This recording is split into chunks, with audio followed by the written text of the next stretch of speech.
Presentation today. Bo's been here for about 5 years, I think. About 5 years. Yeah. She's one of several Szechuan University students that we've had in our department, our graduate program. The latest is Huang Lu, who's working on a related project.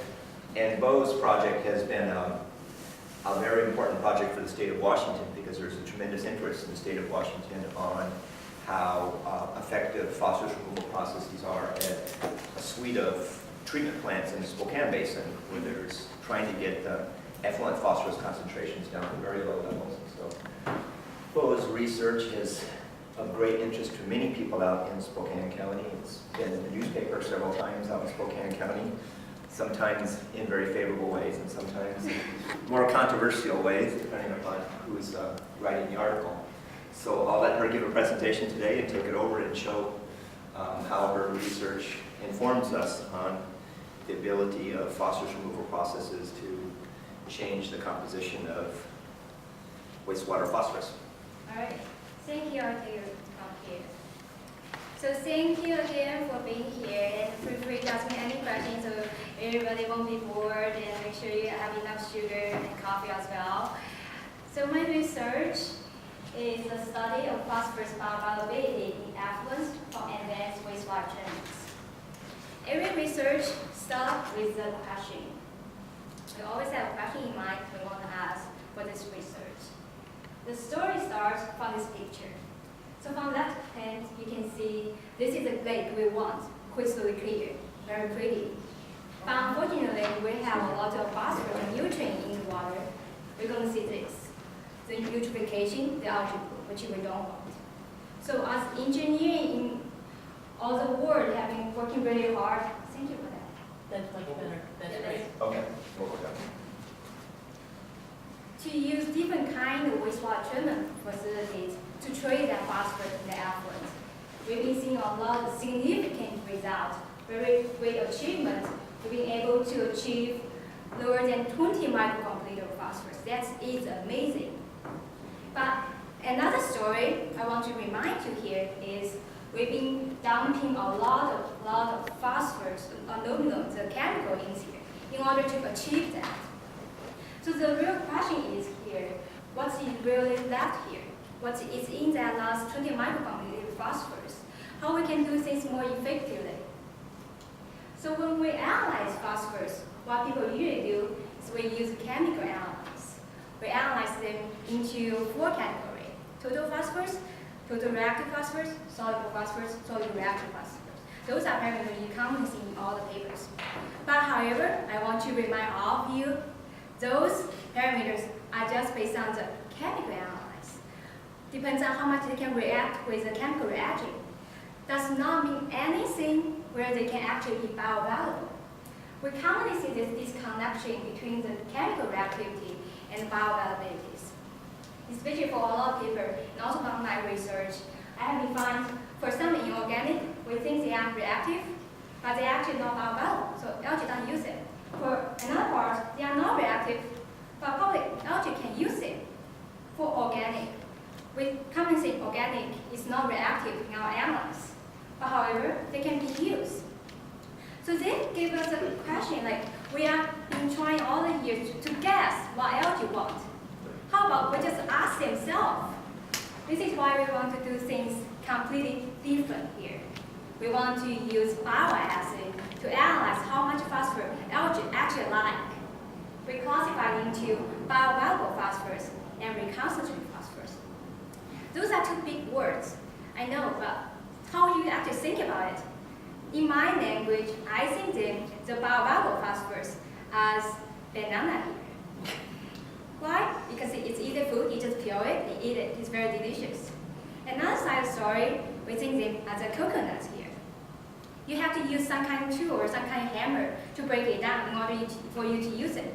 For the algae, if they don't have the tool, they don't have the enzyme, they have no way to break it down. So I want all of you right now, imagine you are stuck in this room and you don't have all the food here. You're stuck here for 2 days already, you are really starving. Right now you have this banana here, you have this coconut here. Which one you will eat first? This is a real scientific question. Someone have to answer me. You are engineering, you are PhD here. Which one you want? Bananas. Yes, exactly. This is also how the algae will think.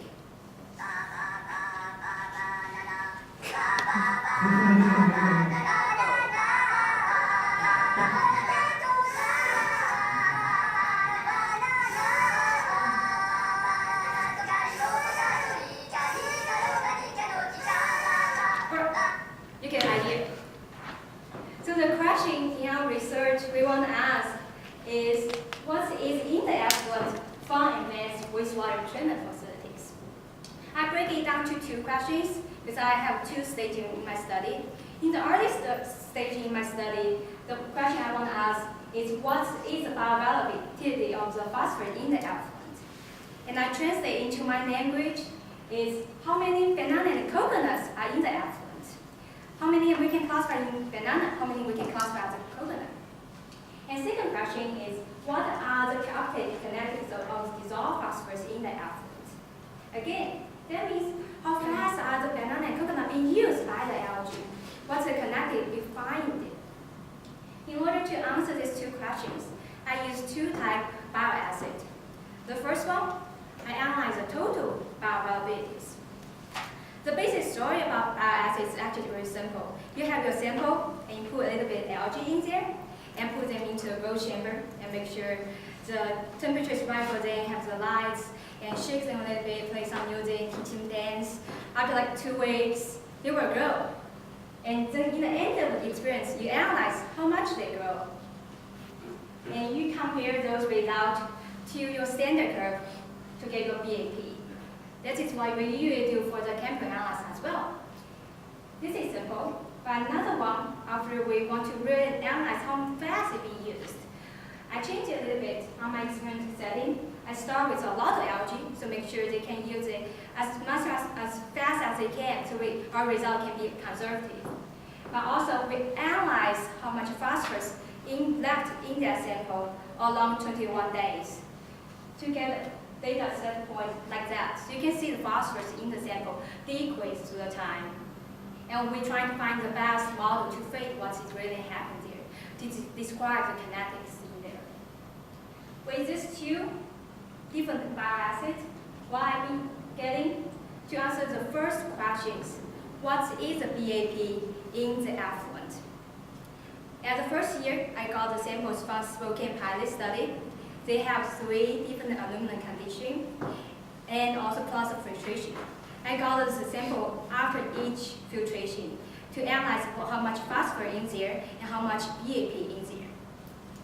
So there are 2 things I want to take from this figure is, first, this aluminum treatment system has been very effectively to not reduce the total phosphorus. That means not only reduce the quantity of the phosphorus, but also when you look at the percentage of BAP, you also change the quality of the phosphorus to make it less bioavailable in the end. And second one is when you look at the final point here, which represent what's phosphorus concentration in the final effluent, you will see this amazing result. They only have less than 20 micrograms per liter phosphorus in there, but also the percentage of BAP is extremely low, lower than 5%. If you do the math right, that is less than like 5 micrograms per liter phosphorus in there can actually be bioavailable. That is amazing. So that means there are a lot of bananas in your effluent. So people ask, well, this is just for one plant. It's this particular plant. But how about other plants? So the next year, we expand our study to a national study. We have samples from 17 plants. Well, I don't have time to get all detail into all the plants, so I choose the 5 winners here with the lowest BAP. So you can see here for the dark green, those are total phosphorus. They've been doing amazing job, so reduce all the phosphorus in there, only left about like 15 micrograms per liter phosphorus in there. But however, when you look at the TP permit, so this is the one it's supposed to meet. Some plants still kind of struggling to meet that permit. So they start to put a lot of chemical in here. But when you look at other side of the story, the light blue, the green, that is actually BAP, which is way lower, and a lot of plants only have less than 20% of phosphorus can be bioavailable. When I went to a lot of conferences, like I meet the people in the plants, they've been having like 3D workshops to discuss how they can do things better. I always want to show them this figure, say, whoa guys, relax. You didn't do a really bad job here. You don't put a lot of bad things into the environment. You can just relax out at happy hour, get some beers or something. No worry. But, well, people won't be that easy to be convinced. They want to know not only the number, but they also want to know why. This is why we want to analyze and to test what is the kinetics behind it, what is the driving force. Before I start to get too crazy with all my modeling results, what I want to show is give you a little bit introduction for what's the phosphor connected in the water. Anyone took the chemistry 101 should be able to understand it. Okay. So we start with phosphates, the easy stuff. They've been used by the algae, and they partially settle into sediment. That's easy to understand. There are 200 textbooks on that. I'm not going to go crazy with that. But what we don't know enough is another part of the story, the dissolved organic phosphorus. And in order for the dissolved phosphorus organic phosphorus to be used, they had to first mineralized into phosphate. In most water quality models, when we characterize it, we use the first order connecting model to describe it. And I'm going to give you a screenshot of one of the computer water quality models to show you how, in reality, this is how they do it. They have this column called decay rate. You put that number in there, which is going to describe how the phosphate is used in the environment, follow this tree. Basically, assume all the things can be used by a single rate. And what we want to try to understand is if that is really true, especially we were seeing this kind of coconut part in there. And we didn't see that in the model. Where is that coconut fate in the model? Then we got a sample from 5 different plants. They all use different type of treatment process. They have biologic nutrient removal, they have NBR, they have blue water, which is a ferric filtration system. They also have a membrane filters and also have an industry water as well. So we got a sample from there, then I do the assay using uptake kinetics to analyze how fast the phosphorus is being used by the algae. Then I look all the papers, describe all the kinetics associated with the dissolved organic carbons, maybe have kind of association for there, then start to put together my own collection of all the models here.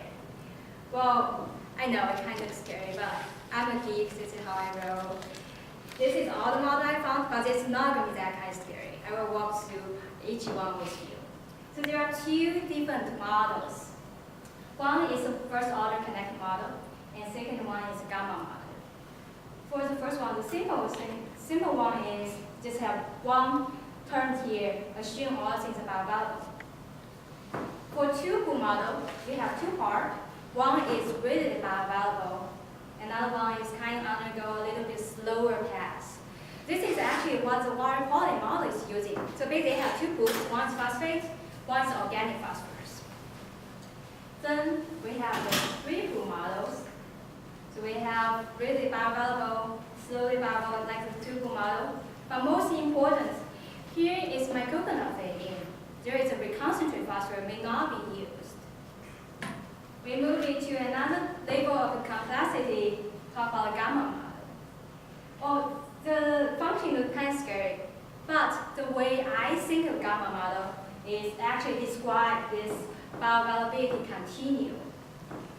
So instead of giving them different rate for each category, in here we assume the rate integrate is a function of the time. So it decreases through the time. The way I think of it, I think actually the gamma model is the most accurate model is because this is really telling you reality. When you think about the water in your lake, there are 1,000 different types of phosphorus species. You don't know them, but they have their own personality. They've been degraded by their own rate. You can't just simply classify them. Here is what bioavailable, this is not. But they probably have different rate for that. With this discussion of all the model I use, let's get into the real data I have. Here I want to use one example to describe how the model fitting process is. I use sample from Spokane County, and these are the real data. I do the analyze for 21 days, and in the end I look at the data. I can already start feel there's something going on. You can definitely tell by just look at data. Some part of phosphorus are being used really quickly, and some part it stays here. When you do the analysis, it didn't change. I double check, it's right, it's not changing, it's still there. But why? We have to use the scientific model to prove what happens here. So for first pool model, obviously it's done pretty very well, so we definitely see there's something going on there. For the two pool model, we've been able to classify them into two parts. This is actually what kind of rate we can immediately, this rate, we can immediately input that into that water quality model, the computer model I just showed you before. This is the rate you should use. Well, usually for all the conference, I'm going to stop here because that is a solved problem. Everybody happy to put that rate here. But what I would really want to emphasize my time, put more time on it, is talk about the three-pool model and gamma model. First, when you look at the coefficient of relationship, they actually have better rate than other two. But also, most important, they've been able to characterize this pool. We've been seeing the result in the experience. This pool of coconut in there, the reconcentrate phosphorus in that part. And for gamma model, not only we got the curve that can look more smooth, but also most important, we've been able to characterize what's the decay rate going to change through time. You can see it started with really high, so it started with 7. In 2 days, it decreased to less than 10%. It's a little bit hard to see that on this scale, so I put another scale here to be able to see how fast it changed. After 21 days, all the phosphorus left in that bottle is decayed at the rate less than 1%. It probably takes years for them to be biodegradable. So let's take a look back, check the big picture. For these 4 different models, we can definitely see the three-pool model and gamma model have better correlation with the experiment data. When you look at data, this is seems like telling you the story. And this is also same for other plants as well. When you look at all the other 4 plants, it is showing very similar results. The three-pool model and gamma models always come really close, and the coefficient is pretty high. I would say from engineer's perspective, everything higher than 49 is really good correlations here. So, as I mentioned before, when I start here, we already get the rate for the water quality model. But what I say the story really comes out is the three-pool model and gamma model. This is why I put all the data I got derived from the model fitting process to put into this figure and expand the time frame to 60 days. And so you can see what happens in the 60 days. First of all, different effluents degrade at different paths. So their species in the effluent is different. So we cannot use the single rate for everything.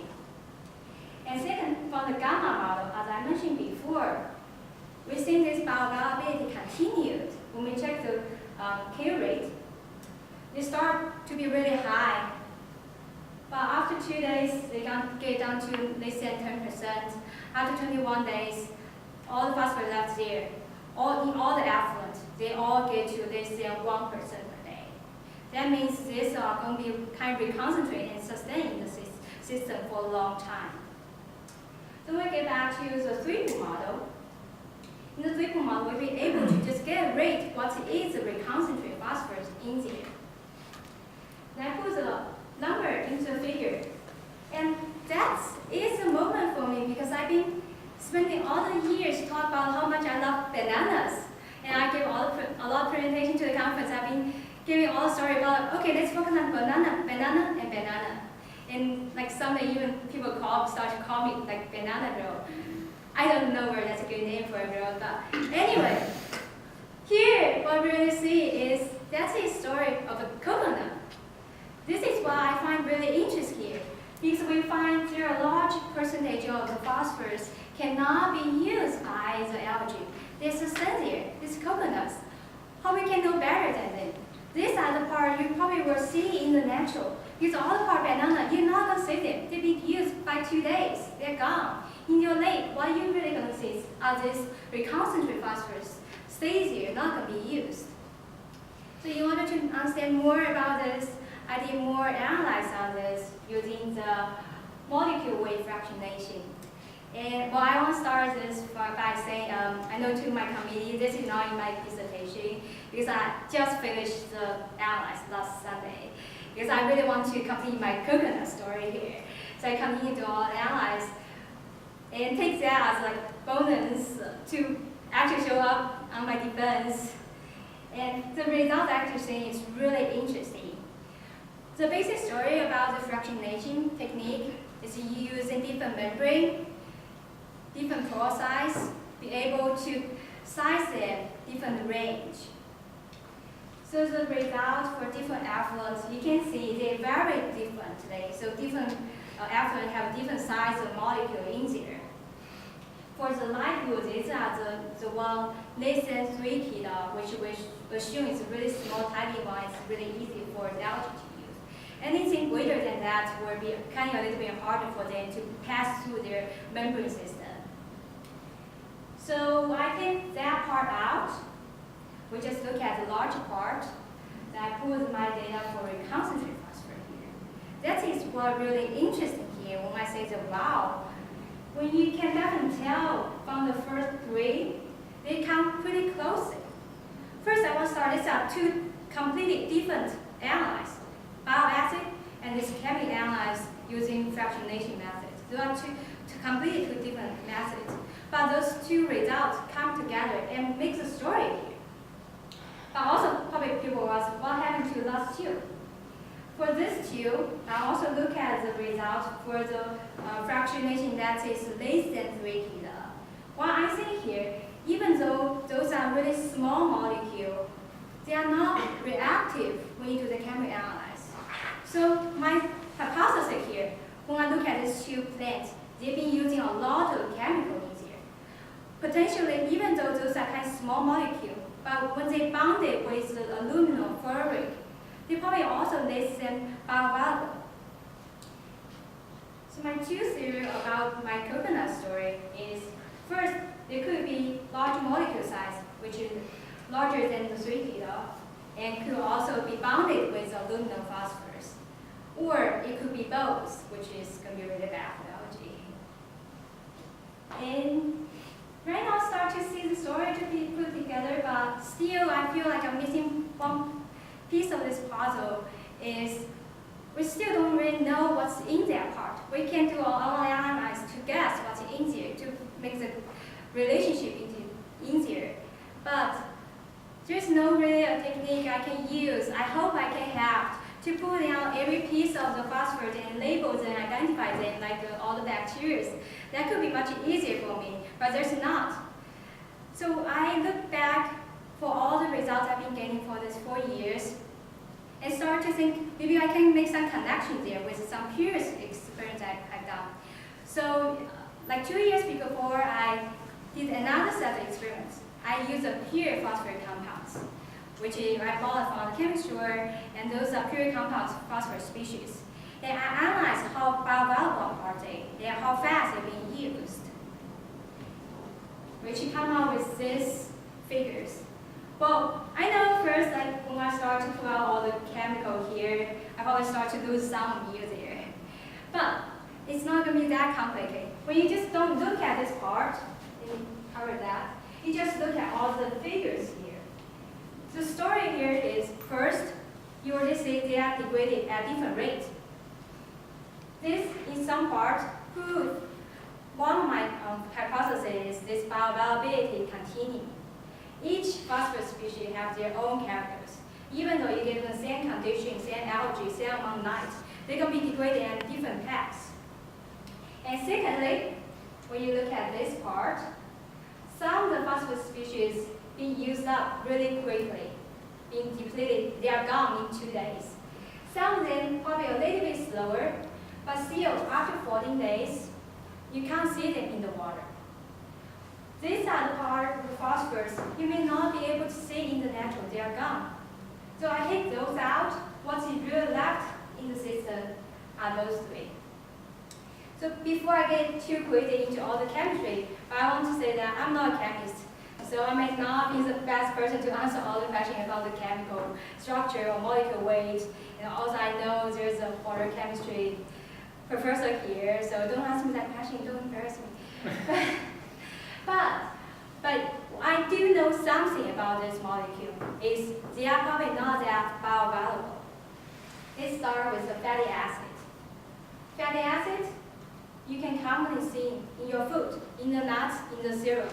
We've been using a lot of them, and it looks something like that. When I Google the fatty acid bioavailability, actually I have like 2,000 papers come out, because they actually is really interesting right now. One, it's beneficial for your health, but another part, interesting story about that, there's been a lot of study to analyze when it bonded with ferric, zinc, or calcium, this kind of metallurgy, it's become really hard for human to absorb. So the argument here is you should eat a lot of cereal and nuts. By another side, you also have to keep your diet balanced. So in order for you to also absorb all the zinc, iron, all the metallurgy in the diet. So that gave you a question. It's really interesting is even the human had a problem to digest it, to use it. It probably could happen to the algae as well. And this is also what I see in my experience. They are not that bioavailable. The next one is the calcium hydroxide peptide. It's a white powder, and we commonly see them in your teeth, in your bone. And when you actually look at the chemical formula, they don't look very scary. They look like a small one. But what really happened in the nature is it bounded together and formed this really complexity structure, become really hard to be used. Think about your teeth and bones, they're definitely not bioavailable, right? Hopefully. The next one, the last one will be the humic substance. Humic substance is a really interesting topic in biology and environmental science because they exist in the mud, sediment, soil, and it's this huge molecules. When I actually do the, I actually analyze humic substance using my fractionation technique. I find out most of the phosphorus is bounded with this range, the red, which is between 30 to 100 kilo. So these are actually really large molecules. It's really hard to any kind of algae to use. And even worse, it can bond it with ferric aluminum to have this kind of complexity molecule. It's become really hard to be used by any type of biology. So this completes my story of the coconut. Also, I'm not being able to tell you each species of coconut, but what I think what other coconut is, first, it could be kind of large molecule. Also, it could be bounded with the aluminum ferric, but also it could be both. It's large and also bounded with aluminum ferric. So with that, my last slide here, I think I'm finally feel confident to answer the first questions I have in the first slides.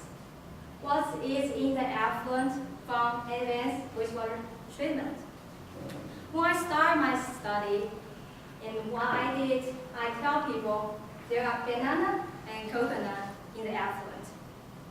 And what I find, the BAP is quite low in your effluent. There's a clear part here. But as the study evolved, what I started to realize and understand more, what happened really in the natural is the bioavailability continue. And you have one part of phosphorus that is more bioavailable, easily to be used, and unlikely to sustain in the system. And another part of the story have this reconcentrate phosphorus. It's undergoing a much slower uptake process, and in some effluent, you can see up to 70% of phosphorus in effluent could be classified as being concentrate. And my hypothesis is it could consist of all these large molecules or bounded with aluminum ferric. And it could sustain in system for years. So my really conclusion from my study, I want to still remember after you get out of this room, there are 3 different messages I want to still remember, take-home message. The first one, we've been seeing a lot of reconcentrate phosphorus in the advanced wastewater treatment effluent. They are all apart, they're probably large molecule, and it's really hard to not only remove them, but also it's really hard for algae to use it. So we have to think a way to actually incorporate that into our existing water quality model. Here, right now, we only just use a tubal model. We really need to think a way to incorporate that into the model. The second way, and I would say, as an engineer, it's okay, we want to simplify the story, and it's totally fine, we can just put them into different categories, and it's much easier for modeling process. And also in my experience, actually, they have really good correlation with my experiment data. But I want you all all of you to remember is what happened in here is this is the real science behind it. This is what the connected behind it is this bioavailability continue behind it, and we cannot ignore that. And the third message I want you all to remember is this figure here, this slide, because it took me 2 hours to draw them. I seriously draw them from scratch, all the bodies. Looking, I have a husband here who can testify that. So I want you all remember this figure. That's my take-home message. With that as my ending, I would like to start a really long acknowledgement. I want to first thank my advisor who've been super nice, extraordinary support to my study, and my committee here, the stencil, and Professor Marjorie, have been extremely helpful during my PhD study, gave me a lot of countless suggestions. And also Sandy Brown, who been willing to come here to be my GSR. And also they want to put a name for the technical support, who reviewed my report as well. Also the people who sponsor this, I want to thank the Department of Ecology to provide funding for the first year, gave me aid. Although after the first year, they start to take a little bit opposite side of the study and start to give me really cute review. But I still appreciate that they gave me into the party. And also the Water Research Foundation and Spokane River Partnership will be providing funding for the next phase. And definitely want to give acknowledgement to all the people in the facility who provide all the banana coconut for me to play. I had a lot of fun with them. And I want to thank all of you to be here and supporting and being helping a lot, my friends in the lab, my friends in the office, to help me from logistically, technically, and spiritually help me a lot. And also thanks for my friends in dance school who can also come here to just support the cheerleader for me. Although they don't understand, probably already lose them from start, and they start to think what they're gonna have for their lunch right now. But still, thank you so much for coming. I had a great time with my dance school as well, and definitely want to give acknowledgement to my husband to be here and take a 1 day off actually to just be here. And thanks for standing by me when I go through all this emotional up and downs during my career for the defense, and start to lead to some unusual behavior. If you ever prepare for the defense, you know what I'm saying. So, but thank you so much for that. And also definitely want to thank for my parents. And it's their dream for their entire life for me to study PhD, because they actually named me Bo. Because Bo in Chinese actually means a PhD, means doctor. So my name, Bo Li, means Dr. Li. No kidding, in Chinese, I have all my Chinese. So I'm really happy I can stand here, and also thanks Shonin for recording it. So I want to say a little bit to my parents right now in Chinese, just 4 minutes. And 谢谢爸爸妈妈这么多年的照顾，我终于拿到博士，快要了，然后我很爱你们，谢谢。Alright, that's it. No tears, no quiet. I think I'm ready to take questions.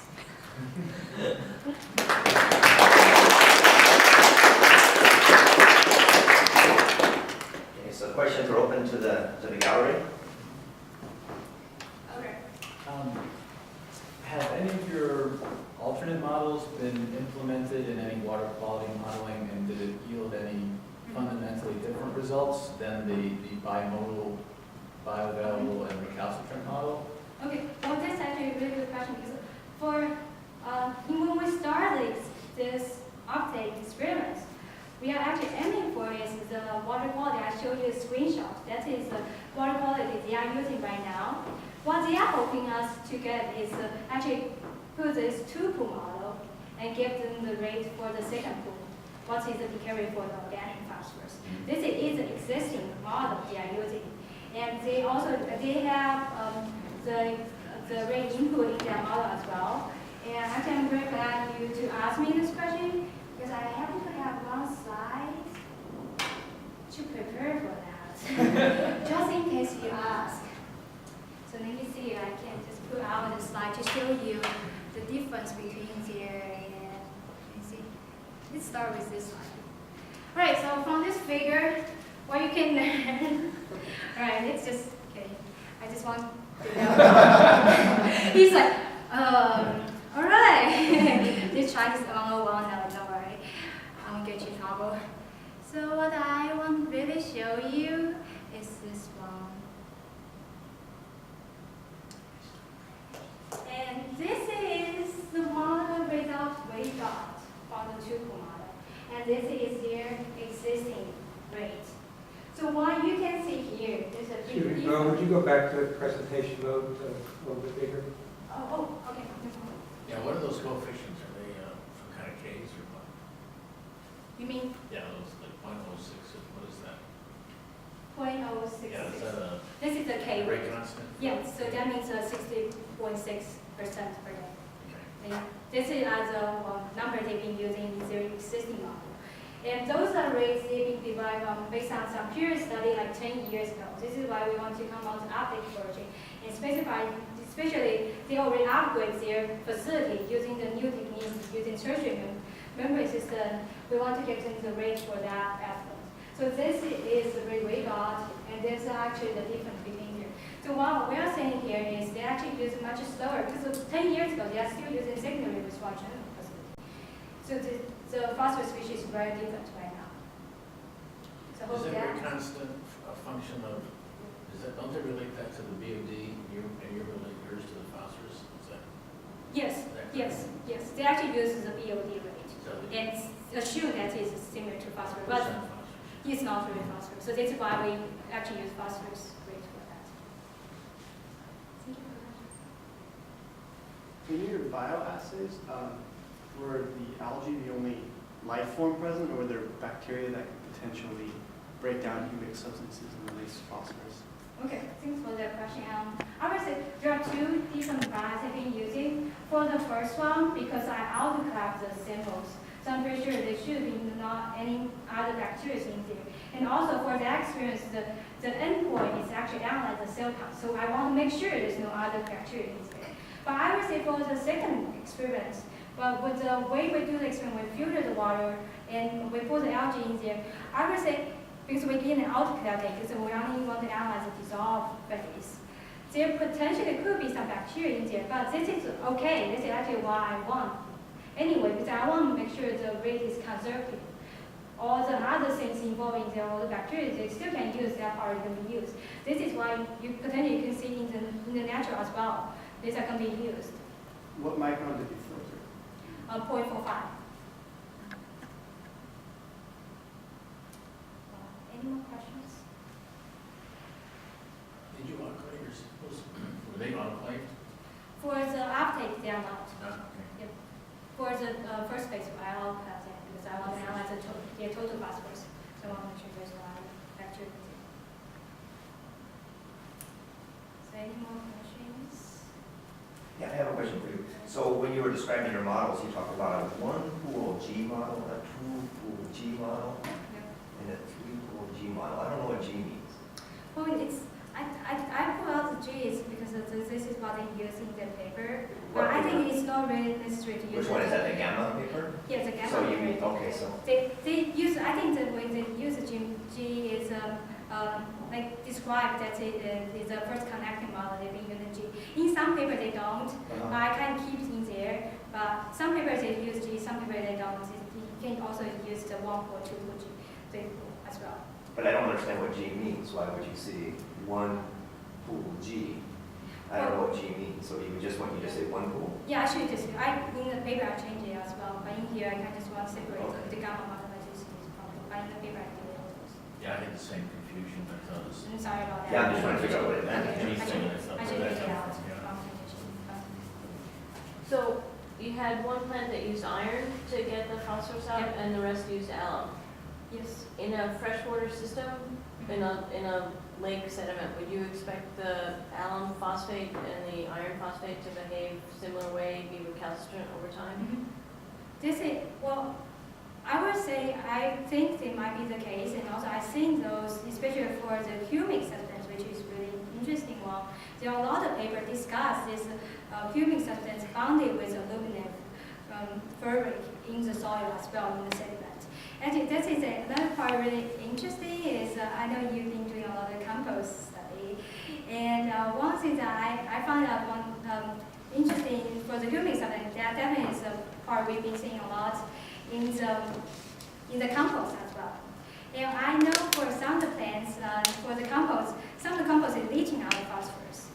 And there are actually tons of the paper discuss if you bake them at different maybe temperature or pH, they can form different molecules with the aluminum or ferric to make the phosphorus less bioavailable, less able to leach. That is really interesting perspective to think about why some of the compost, because I've been talking to some people, they use a compost, they can be able to provide one batch of the compost, not leaching phosphorus, but they can't repeat it anymore. I was telling them they probably because of the pH change in temperature. So I'll ask a follow-up to that question. I'll just kind of reword it, but I think the basic idea with these treatment processes is that the alum-bound phosphorus and the ferric-bound phosphorus wouldn't actually make it into the real world.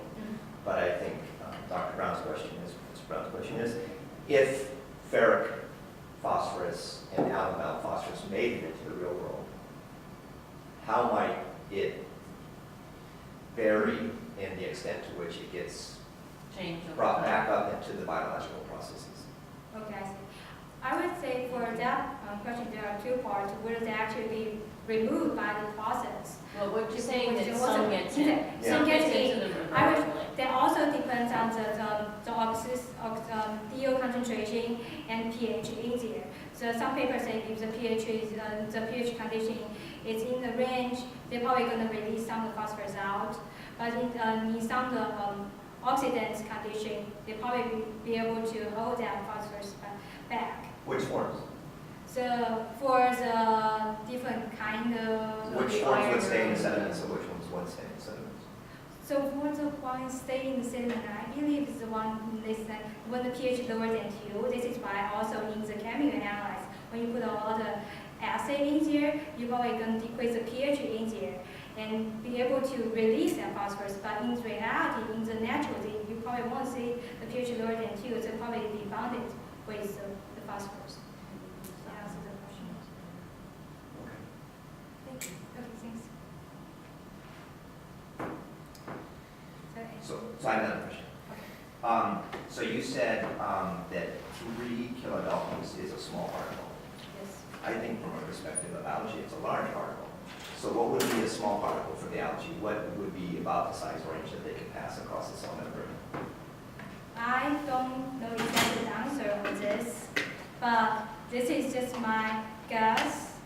And I think first, the one that's less than 3 kilodaltons, that is smaller enough in my study, and it's showing a lot of them can be bioavailable, but I'm not sure the exactly size for the algae to use. What I read in the paper is anything larger than 3, probably really hard for them to pass through their Oh yeah, I cell. agree with you on that. I'm just trying to get below 3. At what point do you think the cutoff is between something that can cross the cell membrane and something that can't?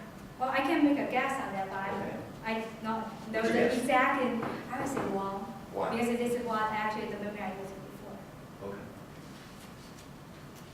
What about from your pure chemical studies? What was the largest biomolecule that was available based on that?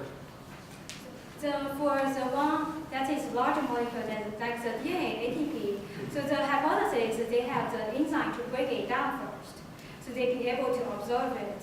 So they have the enzyme to hydrolyze the molecule into small molecule first and before they can absorb that. I think that another part of the story here is, like I said, for the algae, you have to understand what kind of, they have to have the enzyme to break it down, and the enzyme can only break down some part of it, and some part of it cannot break it down. There's no chemical reaction between those. Right, so just to give a perspective on this, Okay. what was the size of the DNA, or what might be the size of the DNA that they used? I recognize that they had to hydrolyze it first. Yeah. Oh, you mean the Yeah. the DNA they can use? Yeah. The DNA, this is the one species DNA I test, so I can't speak for all the other Okay. different species of DNA as well. This is the DNA I purchased from what's available on the market. I didn't test all of them, but this is at least one. And also I have seen, No, I understand that, I'm just Yeah. wondering what size that DNA was that you tested, do you know? I'm not sure about that question. So, and the point I was getting to was that the fact that something's bigger than a certain nominal molecular weight doesn't mean that it's not bioavailable, because it could be hydrolyzed. So something could be 10 kilodalton, but if it's in a molecule that is readily hydrolyzed, that size doesn't really mean anything to the algae. So, Yes. Yeah, I agree on that part as well. And also, this is what I think what I started is when I want to emphasize for the algae you have to have an enzyme to break it down. But also another story is, there are some the characters you can tell by the, I would say this is focus on the coconut part. That is banana part. The banana part is the one that's easy to be used. Also the enzyme they can break it down. But what I want to emphasize is what the coconut part is. There are some parts we can see there's some characters with this coconut. Is they probably be large molecule and can, but I didn't want to say all the things with large molecule that can be coconut, but just for this coconut part, they actually have a common perspectives, common characters for that section. I agree. I just Yes, wanted you yes, to be yeah, thanks for careful the, about how you yes, said it. yes, thanks for the clarification. Just on that same thing, I got the impression that the humans were coconuts.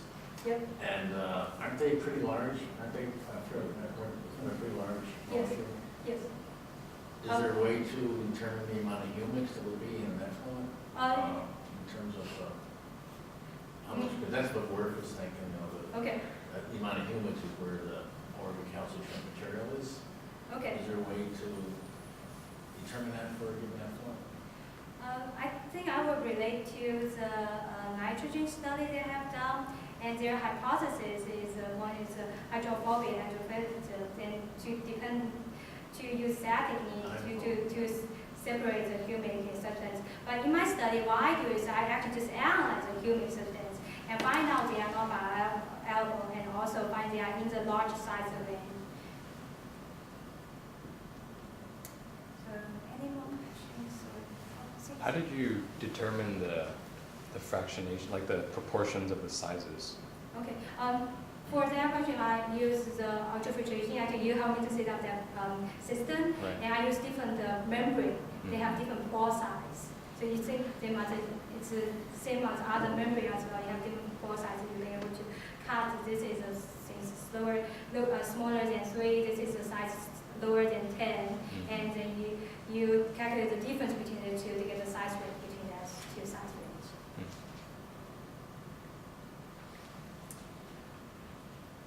So any more questions? I would just follow up on what Dave was asking. I think one possibility of resolving the human question might be based on size, but I guess it could be confounded with some organic forms. It would also be some classic organic forms, like DNA might be pretty large, and RNA. I don't know if they would pass through a kilodalton filter. I guess you'd have to, I don't know theoretically if they would or wouldn't, but Yeah. I guess you can figure that out empirically. Yeah. Another way you can always just do fractionation study on the DNA, RNA. Also, I would say because there are so many different types of DNA, RNA, and stuff like that as well. So you can't really say that it's a universal size for one. Yeah, but it can all be hydrolyzed, can't it? Yeah, Yeah. that's true.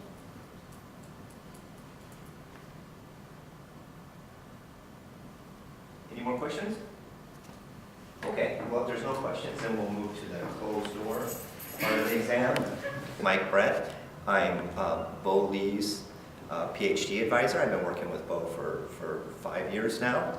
And on this day, Bo is now officially Dr. Lee, because she passed her PhD exam and did an excellent job. She was maybe just a teeny bit nervous, but she worked through the nerves and did a fantastic job on her research project. And her research project is very important for the state of Washington, so she will leave a very important legacy on this state with her contribution to our knowledge about phosphorus bioavailability in all the wastewater treatment plants in eastern Washington. And it's been very fun working with Bo on this project and seeing all the great things that she's accomplished with her research. And you should be very proud of the job she did. She did a fantastic job today. So, thank you very much. Hi, I'm Professor Mark Benjamin, I'm Professor David Stensel. and we're on Bo's committee, and we just saw her excellent defense and read her dissertation. She did a wonderful job, and we're very proud of her. And she's made a real contribution to our field, and she was supported by the Water Environment Research Foundation, and I really have to say this is the best project we had. Hi, I'm Sally Brown, and I was the graduate school representative for Bo's defense. I know Bo from a capstone class that I taught, and it was a pleasure to meet her there, and I was honored that she asked me to be part of her committee, and you guys should be so proud of your daughter.